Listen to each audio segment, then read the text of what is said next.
In this emergency episode of the podcast, we tell you about a huge update as it pertains to your student loans and also about two programs where if you want to participate, you only have until Sunday at 11:59 p.m. to take action.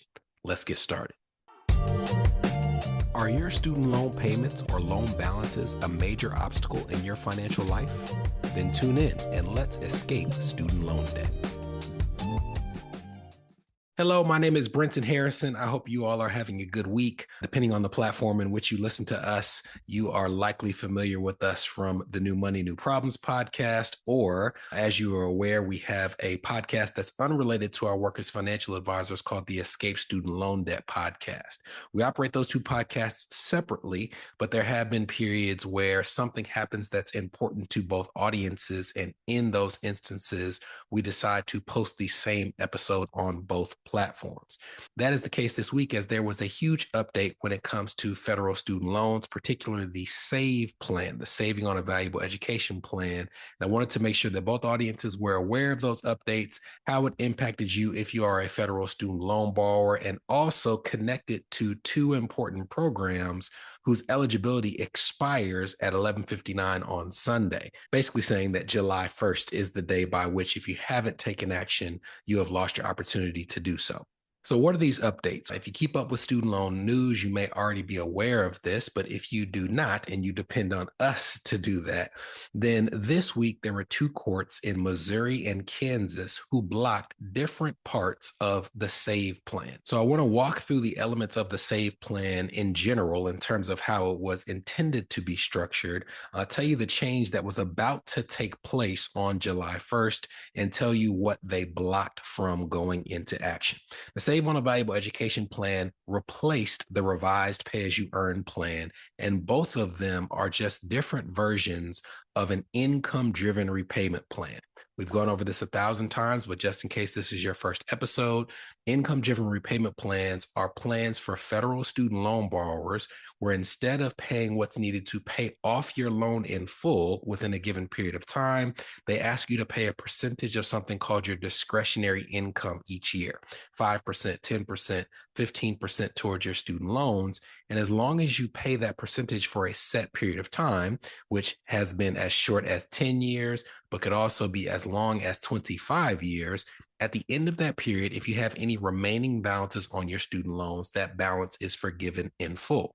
Now, within that income-driven repayment plan umbrella, there's the income contingent repayment plan, there's the pay-as-you-earn plan, there's the old and new versions of what's called the income-based repayment plan, and there was the revised pay-as-you-earn plan, which was replaced by the SAVE plan. And they had been implementing this SAVE plan in terms of the elements incrementally. They started by saying, hey, everybody can sign up for this, but next July, we're going to lower the payments for some people, so on and so forth. So let's talk about the structure of the SAVE plan. First, how long do I have to be on the SAVE plan before any remaining balances are forgiven? The answer to that is it depends. If you have undergraduate loans only, then you have to pay on the SAVE plan for 20 years. And after 20 years, if you have any remaining balances, it would be forgiven. If you had undergraduate loans, then you had to pay for 25 years. So even if you had a mix of the two, undergraduate and graduate, if there's graduate in the bunch, you have to pay towards those grad loans for 25 years before any remaining balances are forgiven. There was also a small wrinkle, which is actually relevant to this update, for people who borrowed less than $12,000 in federal student loans. I've shared in past episodes that based on the structure of the SAVE plan, that I think that this element is designed to make sure that people who went to community college and are not making a high salary after community college can have their student loans forgiven without having to make a payment. But the wrinkle of this plan is if you borrowed less than $12,000, then you only had to pay on your loans for 10 years until they were forgiven. But for each $1,000 above $12,000, it added a year to your payment. So for example, it's 10 years if you borrow 12,000 or less, but if you owed 14,000, that's 2,000 more. It adds 2 years to your repayment. So you'd have to pay for 12 years in that instance. The next element of the SAVE plan to be aware of is how they calculate discretionary income. Discretionary income has a number of different elements to it. It takes your adjusted gross income and it subtracts from that adjusted gross income a certain percentage of a number called the federal poverty level. You don't need to know the federal poverty level. You just need to know that your student loan servicer is going to use a percentage of that to lower your discretionary income. And the bigger the percentage they use to lower it, the lower your student loan payment will be. Under the revised pay-as-you-earn plan, that percentage was 150%. Under the SAVE plan, it was 225%. So in most cases, it will lower the payment. If you compare the revised pay-as-you-earn plan for a family of four that had an adjusted gross income of $150,000 to what they would pay under the SAVE plan, under revised pay-as-you-earn, they would pay $860 as a household towards their student loans. Because they can take away more of that federal poverty level under the SAVE plan, it would lower that payment under this plan to about $665, which is the case that we see with most high income earners. It's about a $200 a month difference above certain thresholds of income. The next thing you need to know is what percentage of your discretionary income did you have to pay towards those loans? This is also one of those it depends. Under revised pay-as-you-earn, it was 10% of your discretionary income. Under the SAVE plan, they structured it in a very unique way. If you only had undergrad loans, you would pay 5% of your discretionary income. So instead of that $665 payment we just mentioned, it would actually lower it to $332 as compared to someone on revised pay-as-you-earn who was paying $860. So if you had only undergraduate loans, it was a huge difference. And the SAVE plan would almost certainly be one of the two plans from which you would choose. We'll tell you the second plan in a second. If you had loans only, then your payment was going to be 10% of your discretionary income. And if you had a combination of the two, and it's too complicated to get through in this podcast, but essentially what they would do is they would take a weighted average of your student loan balances, the original balance that you took out. And if it were a bunch of undergraduate loans, then the weighted average would mean that your payment would be close to 5% of your discretionary income. But if you have a bunch of higher balance grad school loans, it would drag that weighted average closer to 10% in terms of what you pay on a monthly basis. Now, what do these lawsuits impact? As I said, the lawsuits were in Missouri and Kansas. And if you recall, Missouri was the state that's actually responsible for us not having the first round of federal student loan forgiveness. So they're back at it again. But judges in both of those states partially ruled in favor of the challengers in these lawsuits. And here are the elements of the SAVE plan that they essentially put on hold. The first thing that they put on hold is forgiveness for people who are going to have their loans forgiven in 10 years based on that $12,000 requirement. They did not impact the forgiveness that comes through the SAVE plan after 20 or 25 years. So you are safe. If you owed above $12,000, which most people do, then you weren't going to get that 10-year forgiveness anyways. If you were aiming for the 20 or 25-year option, that is safe. They left in place the percentage of federal poverty level that is deducted from your adjusted gross income when calculating your payment. But what they did put on pause is what was actually going to go into effect next month. And that is next month was the month where that decrease from 10% of discretionary income to 5% or the weighted average for people who either have only undergrad loans or some combination of the two, that was due to go into effect on July 1st. As a matter of fact, if you're on the SAVE plan already and have undergraduate school loans, you might have already gotten a letter from your loan servicer saying that your loans would be in forbearance from July 1st to August 1st. And the reason for that was because your servicer was trying to calculate the decrease in your payments so that it would be enacted on August 1st. So there are a whole bunch of people who got that letter expecting forbearance. You will likely still have the forbearance in July, but on August 1st, your payment will not have changed. It will remain at 10% of your discretionary income for the foreseeable future. So if you're in that camp that maybe you did happen to borrow less than $12,000, or you're in the camp where you had undergrad loans only, or a significant portion of your student loan debt came from undergrad debt, then these are really big updates because not only are you not going to have your loans forgiven in 10 years, but you also, for the camp that owed above that, you're not going to see some large reduction in your federal student loan payment come July 1st, which technically for most people would have been August 1st.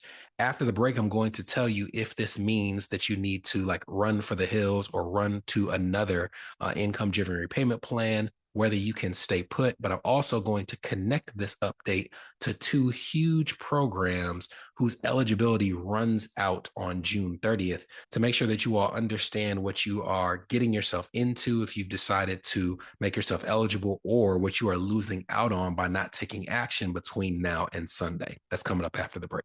This is the Escape Student Loan Debt Podcast, a show for established professionals whose student loan payments or loan balances are impacting their marriage, their business, their credit, or their dream of achieving home ownership.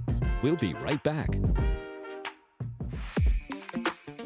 Are you interested in learning the tools and techniques we use to get student loans forgiven, reduced, reorganized, or expedited? Well, great news. We're currently updating our flagship course, Escape Student Loan Debt, to reflect the current changes in the student loan landscape. To stay up to date on the launch of the course and opportunities to sit in on our live recording sessions, head to escapestudentloandebt.com and join our email list now.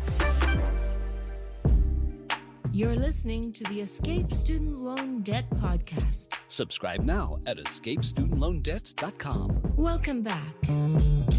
Welcome back. Now it's time to connect some of these updates to the SAVE plan to the two programs I referenced before the break are closing their doors on June 30th, which happens to be this Sunday. We have talked ad nauseum on this podcast, at least the Escape Student Loan Debt podcast, about the income-driven repayment plan waiver, where they're going back into history. It's not a forward-looking program. They're going back into your repayment history for your student loans. And even if you were not on an income-driven repayment plan, even if you were on a plan but made partial payments, late payments, didn't have the right type of loans, they're saying if you made a payment at all, any amount, and even some periods where you didn't make payments, they're going to credit it as if you did when it comes to the 20 or 25 years of payments required to have your loans forgiven under the different IDR plans. Now, the qualifications for that program is that you have to either have loans that are called direct loans, or you have to have Stafford loans that are owned by the federal government, because believe it or not, you can have federal loans that are actually backed by the federal government but owned by a private entity. I have shared that to me, the best way to make sure that you are eligible is to just consolidate your loans to make sure that they're all a direct loan. So if you have some Stafford loan out there between now and Sunday, rather than trying to figure out if it's a federally owned Stafford loan or a privately owned Stafford loan, I would prefer you to take the 10 minutes to just consolidate the loan on studentaid.gov, and we'll put the link to that application in the show notes. That's really important for people who are also looking at these SAVE updates, because when you consolidate a student loan or all of your student loans, it requires you to, at least on the front end, pick a student loan payment plan. And the second program that closes its doors on June 30th is one of the income-driven repayment plans, which is the pay-as-you-earn plan. The pay-as-you-earn plan is something that you're only eligible for if you either took out your first loan or you had paid off all previous loans by October 1st, 2007, and you also had to have a student loan balance after October 1st, 2011. So not everybody is eligible for the pay-as-you-earn plan. And if you compare the pay-as-you-earn plan to the SAVE plan, there's some slight variations. One of the variations is that the pay-as-you-earn plan allows you to subtract 150% of your federal poverty level from the adjusted gross income when they calculate your payments. So when you compare that to the SAVE plan, which allows you to deduct 225%, you typically are going to pay about $200 a month more on the pay-as-you-earn plan above certain income thresholds, which I would say is when you're in like the six figures of income territory, it's a couple $100 a month difference in most cases. So if you're wondering, like, why would I do that? Why would I pay a couple $100 more? It's because the other major difference as it pertains to the pay-as-you-earn plan versus the save plan is that pay-as-you-earn, even with undergrad and grad loans, you pay for 20 years until forgiveness, whereas with the save plan, if you have a graduate school loan, you have to pay for 5 years longer. And a lot of that has to do, it's not just straight math. Some of it is truly just how you feel about your student loan debt. Would you rather pay a lower payment now, but have to pay on that loan for 5 years longer? Would you rather pay a couple $100s a month more now, but have that loan forgiven 5 years earlier? I would say with most people that we're coming across, they would prefer to have their student loans off their back 5 years earlier. And if that's the case, you literally only have until the end of June 30th to sign up for that plan, because after that point in time, you will not be able to sign up for the pay-as-you-earn plan. It is already closed to new borrowers, but they are taking away the ability for even existing borrowers to sign up by the end of this coming Sunday. So if you're looking at all of these changes to the SAVE plan, do I think that you should automatically go from save to pay as you earn simply because of all of these lawsuits? No, not necessarily. If you've gone through a thorough process of picking which payment plan is right for you and you decided on the save plan, then I don't see anything in these lawsuits that would make me run for the hills and say, oh, I should just go on the pay as you earn plan no matter what because I'm worried about these lawsuits. However, if you think that there's a possibility that the pay-as-you-earn plan may be the right thing for you, you literally only have until Sunday to decide. And the positive part is you can go back to the save plan if you change your mind down the line. What you can't do is go back to the pay plan after Sunday. So if you think that there's a possibility that, hey, at least as my finances are set up right now, I'm thinking that the 20-year option may be better than the 25, plus all these lawsuits are making me feel a little shaky, maybe it is something that you try to sign up for between now and Sunday. And after these lawsuits have been settled, which they will likely go all the way up to the Supreme Court, but it will likely also be a number of months before they rule, then you could say I'm going to sign up for that pay plan so I don't miss out in case it's something that I want to pursue long term. But in the event I want to go back to save, I have the ability to do so. So I'm going to put some links in the show notes to some of the episodes we've done comparing these two specific plans to each other. As I mentioned, I'm also going to put the application for the direct consolidation application on studentaid.gov. This is an emergency episode, even though we're releasing it on the same day that we always release it. But it is because if you decide to make changes, you are kind of under the gun to do so. And it may be something where you need to put aside some time in your weekend in order to make these steps in time so that you are not left wanting on Monday, July 1st. Talk to you next week. From Escape Student Loan Debt, this was the Escape Student Loan Debt Podcast, a show for established professionals whose student loan payments or loan balances are impacting their marriage, their business, their credit, or their dream of achieving homeownership.